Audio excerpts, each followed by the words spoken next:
At 6:10 a.m., dawn burned across the Yuma Desert, and from 8,000 feet, a Navy P-8 Poseidon banked low over the Colorado River Valley, its radar flicking red as multiple high-speed contacts slipped north from Sonora in tight formation. Consoles in the Joint Southern Command Center confirmed something that didn't smell like ordinary smuggling.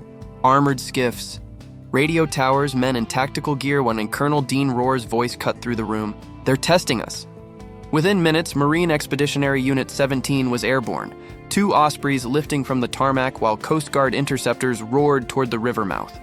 Spotters on the Mexican bank flashed green lights to guide the convoy, which carried heavy tarped containers and, as the Marines soon discovered, not narcotics but a mobile communications hub, encrypted radios, counterfeit IDs, and command hardware that served as a moving nerve center for a sprawling trafficking network estimated to move some $13 billion annually.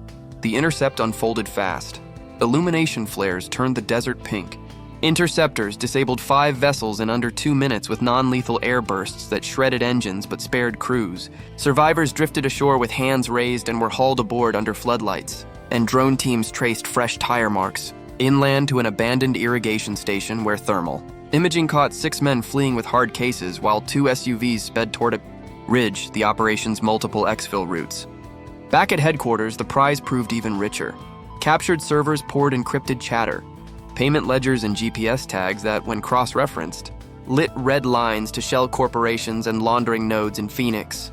Dallas and Miami and offshore accounts cloaked through Caribbean entities, revealing a logistics corridor. Call sign Ghost Route 7 on tablets that mapped warehouse schematics and a private airstrip near Hermateo. Navy cyber ops and ICE analysts tracked over 200 containers flagged for inspection, finding industrial mixers, counterfeit pharmaceuticals, and drone components. The pattern was unmistakable. Industrial-grade crime turning legitimate cargo firms into camouflage for a parallel economy trafficking synthetic opioids. People and weapons and laundering capability as easily as cash. Rohr ordered strikes against the cartel's signal chain. A synchronized cyberkinetic operation. Operation Silent Net triggered cascading server blackouts from Colombia to Baja California, freezing encrypted wallets and severing courier lines. But the blackout prompted retaliation as displaced Allied gangs consolidated into a composite battalion and prepared a new crossing near San Luis Rio, Colorado. The command center watched the screens in silence. Every blinking icon, a shipment halted. Millions lost, reputations shredded, and Rohr, eyes on the shifting lattice of routes, said simply that if the cartel wanted to measure U.S. reaction time, they had their answer.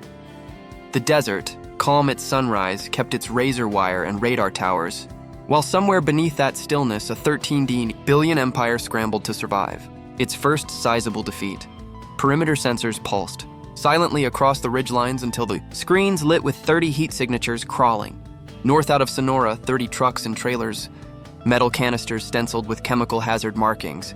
And Colonel Dean Rohr, eyes locked on the feed in the command trailer, said what everyone felt. That's no smuggling run, that's an invasion.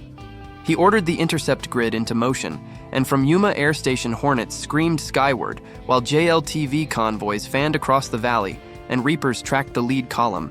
Captain Lamendez calling targets in over-encrypted comms until Rohr gave the go. Execute Bravo pattern, and in 5 seconds the convoy surged, laser designators locked, and Marine gunners fired precision airburst rounds that shredded engines and detonated fuel trailers in a white flash that rolled shockwaves across the desert but never crossed. Foreign airspace. Within 90 seconds, the formation collapsed. Vehicles burned in columns visible to Tucson. Survivors fled or ditched equipment. And just as relief began to settle, a high-frequency burst from deeper in Mexican territory launched a swarm of fragmentation-armed drones that Hornets 1 and 2 intercepted and blew apart mid-air with sidewinders. Ground sensors then picked up 30 men weaving toward the fence with metal frames and portable launchers, but suppressive fire and precision mortars cut them off. And in 1 minute and 40 seconds, the assault had been rendered clinical and final. The valley glowing orange as drones streamed live footage back to the command center, where analysts watched crates stamped. Pago final, stacks of currency and forged documents meant to buy access. And Rohr realized this had been negotiation by fire. Not chaos, a coercive bid to force the border open. Recovery teams moved in to catalog communications drives, chemical samples, and millions in seized cash. And forensic tracing already pointed to shell companies. Panama logistics contracts and encrypted transfers routed through Europe, revealing that the Arizona line was less a local drug front than the edge of a global battlefield fueled by a $13 billion criminal economy. Yet despite that complexity, the Marines had done what they do: turn a multi-billion-dollar enterprise into wreckage in under 2 minutes. Stack seized precursor barrels, radio jammers, satellite routers, and counterfeit documents along the desert floor as evidence of severed income streams. March detained operatives toward ICE custody, and Radio Cyber Command to make sure every byte of data led back to financiers and fronts, while P-8 swept for faint signals still bouncing between Sonoran ridges. By midday, the sector reported 0 crossings for the first time in days. Not peace. Roar warned the young soldier who asked if it ended, but time bought. And as cranes lifted ruined vehicles and smoke thinned under a pale sky, the message carved into the air was plain: test our borders again, and you will meet the same answer. Because America does not negotiate with cartels. It erases their networks until they rebuild in the shadow of this response.